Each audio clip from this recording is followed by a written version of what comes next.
Greetings, ladies and gentlemen, and welcome to this latest edition of Tales from Outer Space. I hope you enjoy. We've Got You, written by I'm the Hype TFS. They were just supposed to take samples and leave. Everyone on the mission knew how dangerous this planet was, but they thought they timed the expedition well enough to avoid the greatest threat it posed. The weather had other plans. The Wyverth were an aquatic species that lived in the depths of their ocean world. So, when they left the water and ventured off other worlds, they always had to wear a pressure suit filled with water, which was supplied oxygen from a tank on the back by the way of a pump. At the same time, the carbon dioxide they released is filtered out and vented into the atmosphere outside the suit. If the pump were to fail, the Wyverth would suffocate, and if the integrity of the suit was compromised, the change in pressure would have explosive consequences. This being the case, the suits were especially sturdy and resistant to damage by design. This, combined with the fact that they were functionally interchangeable with spacesuits for their species, allowed the aliens the ability to explore harsh or airless environments for limited periods with enough caution and planning. DN-20 was one of over 30 moons orbiting the gas giant DN-1 within the Wyverth home system, and it was toxic in every sense of the word. The various flora and sparse fauna had all adapted to be highly acidic or basic in response to their environment just so they could survive. Plants produced strong bases so they could neutralize the acids in the water they took in through their roots, while animals, which were mostly herbivores but highly aggressive, developed even stronger acids in their digestive tract to counter the bases of the plants. As far as could be surmised, there were not and had never been a sentient species to exist on this moon, which left them with nothing but conjecture about what type of magic they would have developed if they had. Of course, the air itself wasn't safe to breathe either, with it taking only several breaths to begin dissolving the tissues of all parts of the respiratory system of any non-native species. And that wasn't even mentioning what damage would be done to exposed flesh. Only the process would be slower in the case of a species with thicker skin. It would still only take roughly a minute for the outer layer of skin to be eaten through, exposing the underlying dermis. But while it terrified the Wyverth, it was also an amazing opportunity to study and research the first world of its kind. There were tales from the homeworld of the blessed humans of regions where life thrived in most inhospitable of environments, but even then, those were specific regions and circumstances, while this was an entire world.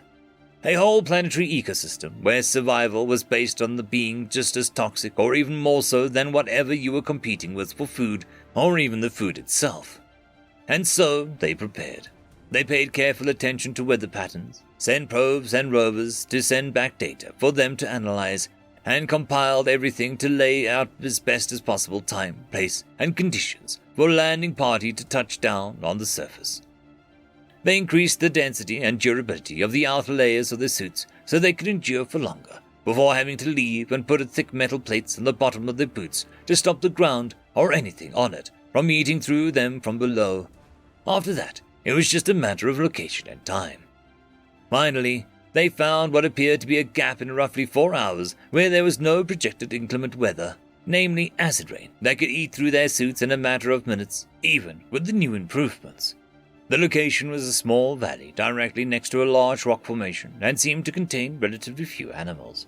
This was ideal, since collecting samples from the environment and native flora would be an easier task with minimal interference from territorial wildlife. An away team of 5 was selected and sent down with vials and containers designed to withstand the toxicity of the items that they would have to hold, along with trackers, so the main ship could pinpoint their positions from orbit and intervene if it proved necessary. And with that, a shuttle was launched and the crew set out in this grand new adventure. Unfortunately, things didn't go to plan. Landing the shuttle under the shade of a natural orchard of trees bearing unidentifiable fruit, they moved in a group, not wanting to venture too far from each other on a world as dangerous as this one. Otherwise, everything was proceeding as expected. The integrity of the suits was holding up well, and their boots only showed hints of damage, and only to the treated metal soles which came into direct contact with the ground as they walked. When one of them would collect a sample, the other 4 would keep watch so the collector could completely focus on the task at hand before moving on once more. They continued like this for about an hour and a half before an urgent call came from the ship in orbit. Emergency! The weather has changed unexpectedly. There is a massive rainstorm making its way towards the valley. We don't believe that you have time to make it back to the shuttle. Stay put while we come to collect you and the samples. Repeat, stay where you are. We are homing in on the signals as we speak. The team felt the rush of panic, and carbon dioxide began venting out of their suits at an accelerated rate as they experienced their species' version of hyperventilation, but calmed themselves and each other with the knowledge that the ship was on its way. So they waited and waited, but now they could see the storm clouds and sense the dread starting to creep in. Another call came in from the communicator. Where are you? We're at the location of your signals. Can you see us? The concern in the voice of the ship's captain and the fact that there was no ship in sight confirmed a nagging what-if scenario that had started playing in the minds of the away team after they felt too long had passed while waiting. Something was interfering with the signals, an environmental or atmospheric variable they had not accounted for. Perhaps it was the same variable that had caused their sudden shifted weather. Whatever the case, the ship couldn't find them, and they couldn't afford to wait any longer. We are going to attempt to find shelter and ride out the storm. Something is interfering with our tracking signals, and we don't know if we will be able to maintain communication during the storm. The shuttle is somewhat sheltered and should make it through without too much damage. If the storm passes and we can't re-establish contact, meet us by the shuttle. Team leader Argoth out. Following the leader, the group broke out into an awkward sprint, moving as quickly as the suits and water contained within would allow while frantically searching for anywhere to take shelter. Fortunately, they had been steadily moving in the direction of rock formations to their north from the beginning, and as first drops began to hit the ground, they came into sight. Being from a water world, all 5 of them were wind mages, and initially they thought creating a shield of air around them would give them much more time to search for a crevice or a cave to enter. But they quickly found that mana of the world was just as toxic as the air, and if they hadn't stopped using the magic as quickly as they did, the mana poisoning could have been fatal. Regardless, by the time they did find a small cave that barely managed to hold the group, none of them were in good shape. It hadn't been just a rainstorm, but a downpour, and their suits had suffered terribly, their integrity on the brink of compromise. Now they were weakened and vulnerable on all fronts, and it was all they could do to stay conscious and hope this cave wasn't the home of a creature who simply hadn't returned home yet. Of course it was, because when it rains, it pours. They huddled together for over 3 hours with the storm showing no signs of ending and no further messages from the ship. But at least they were safe. Then the cave's owner came home. It was a giant boar that rivaled them in height and easily tripled them in weight, covered in an extremely thick fur, probably to prevent acidic rains such as this from making a direct contact with the skin. It huffed and grunted at discovering the intruders. The Wyverth were powerless to resist and all but accepted their fates when they noticed what looked like a plume of steam rising from behind the boar, followed by a giant figure that reached out and wrapped long arms around the belly of the beast and lifted, hoisting the squirming pig off its feet. The figure followed through with a motion, arcing their back and suplexing the animal, slamming its snout first into the ground. It was fully naked and hairless humanoid that stood at least twice as tall as their own 3-foot forms, and the steam rising from their body was none other than the result of a chemical reaction as the acidic rain landed on their skin, burning and eating away at it endlessly, but for some reason unable to make any progress. The figure let out a fearsome roar from the depths of its throat, and the giant burst of steam poured out between curled lips and bared teeth. The stunned boar got to its feet and made a groggy charge, only to run directly into a punch that smashed it in its already injured nose. Blood gushed out of its nostrils. Already wary of the single opponent, the boar chose to retreat when another 3 steaming outlines came into view. "Guessing you're the Wyverth away team. Let's get you all patched up." The voice that came from the figure, clearly a female, now they were close enough to see properly, crouched at the cave's entrance and was hoarse and raspy. More thick steam flowed out of her mouth as she spoke. Clearly a toxic air was wreaking havoc on their lungs, but she seemed to simply be powering through it.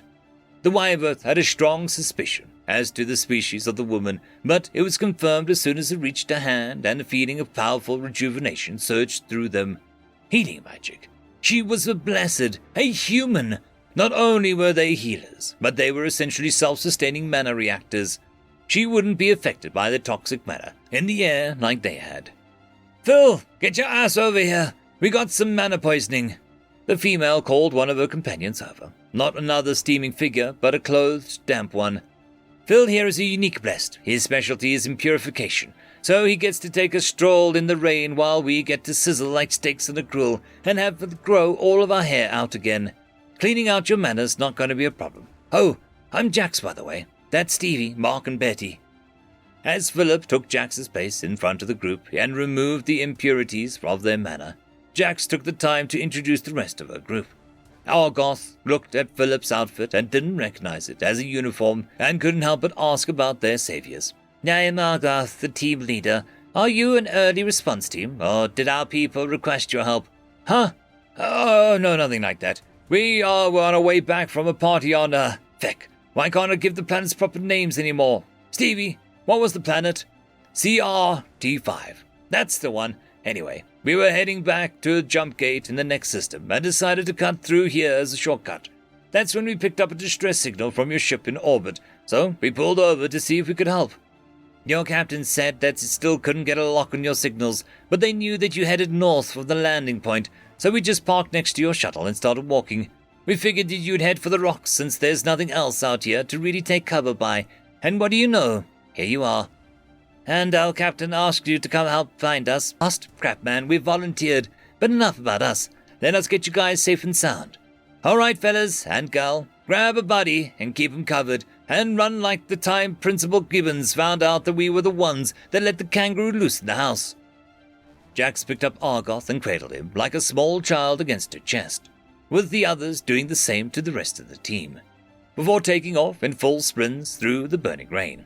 Argoth and the others curled up against their human, afraid of the rain and fearing that their suits would finally fail.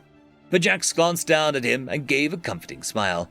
"Don't worry, we've got you." They each kept their torsos hunched over to protect the Wyverth in their care. Philip's purification range wasn't all that large, but he ran at the center of the group to at least lessen the acidity of the raindrops that fell around him. Whether it was from the mental or physical exhaustion of the day's events, the confidence in Jax's voice finally let Argoth and the others feel some semblance of safety, and they drifted off to sleep in their arms. After almost 2 hours of running, the humans finally made it back to the Wyverth shuttle and gently woke the aliens once inside, allowing them to swap out the damaged suits for fresh ones and re-establish contact with the main ship. They thanked the humans profusely, promising that if they ever needed anything from them in the future, that they'd gladly help. "That's really sweet, but no need to go to any trouble. We were just in the right place at the right time. Now, if you want to buy us a round of drinks sometime, then you've got a deal. But for right now, as much as I love being buck-ass naked in front of complete strangers, I think I'm going to head back to our shuttle and slip into a fresh pair of anything I can find. See you around, Argoth." The humans all excused themselves and exited the shuttle, Jax letting out a string of curses as she looked up into the downpour as if she'd somehow forgotten the rain was acidic, which she had. Argoth and his team let out a round of exhausted laughter before settling in the shuttle's autopilot to return them to the main ship, and slowly falling asleep once more in their chairs, thinking about the humans who had saved them. Not because it was their job or obligation, not even because they'd been asked, but because they hadn't. They didn't know anything about them and hadn't even expected or asked for a reward for their efforts, except for a round of drinks. A minuscule price to pay for the lives of 5 sentient beings.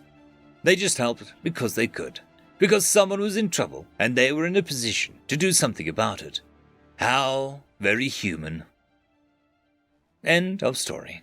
I would quickly like to thank the T5 channel members and Patreons: Caspar Arnholtz, Cam Maxwell, Lord Azrakal, Dragzoon WRE, Holly's sister, Arcadian. Thank you very much.